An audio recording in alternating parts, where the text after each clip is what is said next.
Kembali lagi di Damai Indonesiaku pemirsa, masih dalam segmen tanya jawab kali ini. Di sebelah saya sudah ada jemaah dengan Ibu siapa Ibu?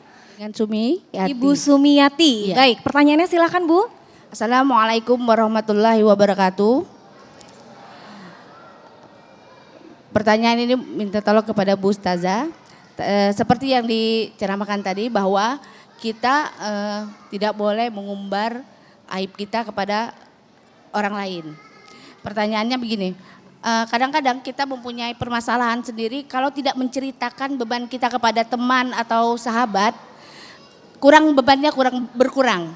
Nah, kira-kira gimana pencerahannya Ustazah? Baik. Assalamualaikum warahmatullahi wabarakatuh. Waalaikumsalam warahmatullahi wabarakatuh. Ustazah mungkin curhat ya Ustazah ya. Ustazah kalau nggak curhat tuh ada unek-unek bagaimana nih Ustazah solusinya?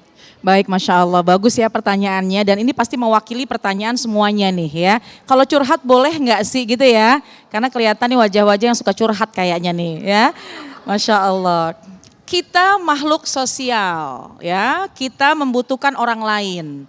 Cuma yang harus diingat, satu, kalau memang ada sebuah kegundahan dalam hati, ada berat di dalam hati, boleh nggak sih cerita dengan orang lain? Boleh. Dengan niat, satu adalah untuk melepaskan sesaat kegundahan dalam hati kita. Karena ketika kita bercerita, sudah melepaskan separuh dari kegelisahan. Cuma yang harus diperhatikan sama siapa kita ceritanya. Jangan sampai satu, curhatnya ceritanya sama lawan jenis. Ya, kebetulan kemarin halal bihalal ada reuni SMA. Tukeran nomor WA. Kita punya masalah akhirnya curhat dong. Nah, hati-hati. Yang kedua, kalaupun memang sesama jenis, perempuan-perempuan, laki-laki silakan. Tapi lihat, mohon maaf, apakah dia suka untuk mengumbar juga aib. Baik aib dirinya ataupun apalagi aib diri sendiri, apalagi aib kita. Kita pilih dulu nih teman yang sekira-kira kalau kita cerita enggak kemana-mana. Dikhawatirkan tujuan kita bercerita untuk melepaskan sedikit masalah, melepaskan sedikit kegundahan, hilanglah sedikit masalah, akhirnya timbul masalah baru, bisa fitnah kemana-mana. Naudzubillah min dalik. Curhat yang paling baik adalah pertama kepada Allah. Ya, kalau lagi susah hati, gelisah hati, ambil air wudhu, curhat sama Allah. Allah yang memberikan solusi terbaik. Tapi boleh kita pun juga curhat kepada manusia yang dimana sekira-kiranya dia bisa memberikan solusi terbaik kepada kita. Siapa di antaranya?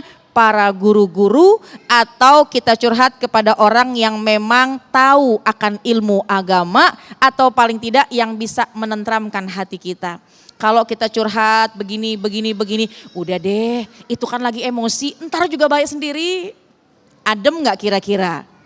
Atau ketika curhat, iya nih suami begini, udah minta cerai aja deh kalau begitu. Naudzubillah min dzalik. Akhirnya pengen mendapatkan ketenangan, pengen mendapatkan ketentraman. Bahkan mungkin bisa mendapatkan solusi terbaik sesuai dengan syariat. Karena curhatnya dengan cara yang salah, dengan orang yang salah, akhirnya timbul masalah yang baru. Lagi-lagi boleh kita bercerita untuk menghilangkan sedikit kegundahan. Tapi yang paling istimewa adalah kita curhatnya kepada Allah. Karena kalau kita curhat kepada Allah, satu, minim sekali dan bisa dipastikan aib kita nggak akan kebuka kemana-mana.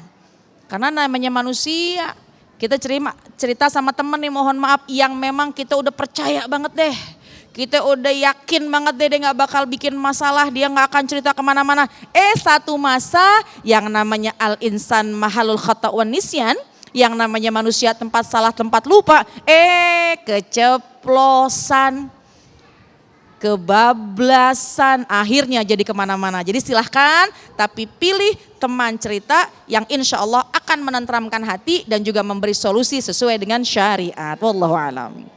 Terima kasih Bunda Khairunada, Ustazah Syifa dan Ustadz Solmed yang telah memberikan nasihat yang sangat luar biasa tadi. Insya Allah ini menjadi bahan bagi kita untuk memperkuat tali pernikahan kita. Bukankah kita semua yang sedang menyaksikan ini tentu saja berharap suami-suami kita adalah suami yang kelak kita bertemu kembali di surga.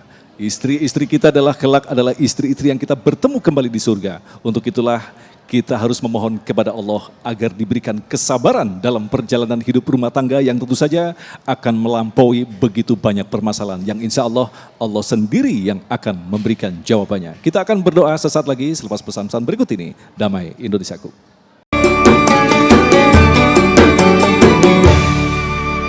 Kembali lagi di Damai Indonesiaku pemirsa, dan alhamdulillah kita sudah mendengar tausiah dari para guru-guru kita, ustadz dan ustazah, bagaimana kita tidak boleh mengumbar aib keluarga, dan tidak terasa kita sudah di penghujung acara Mas Agung. Betul. Saya Sabrina Raisa. Dan saya Agung Sulak mewakili kerabat kerja yang bertugas serta pendukung acara ini Sarung Wadimor tentu Sarung kita mengucapkan terima kasih atas perhatian Anda. Sampai jumpa minggu depan. Assalamualaikum warahmatullahi wabarakatuh. Bismillahirrahmanirrahim. Alhamdulillahirabbil alamin. Assalatu wassalamu ala nabiyyina Muhammadin sallallahu alaihi wasallam. Ya Allah, titipkan cinta dan kasih sayang kepada hati kami semua terhadap pasangan yang kami sayangi, yang kami cintai. Dengan keberkahan dan ridha-Mu ya Allah, jadikan keluarga kami bahagia di dunia, bahagia di akhirat.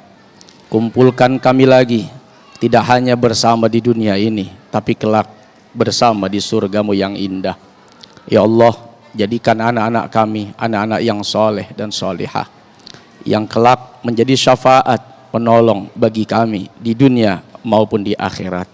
Kepada Engkau kami meminta dan memohon, jauhkan dan lindungi kami dari fitnah yang berbahaya. Rabbana atina fid dunya hasanah wa fil akhirati hasanah wa qina adzabannar. Wa sallallahu ala sayyidina Muhammad walhamdulillahi rabbil alamin.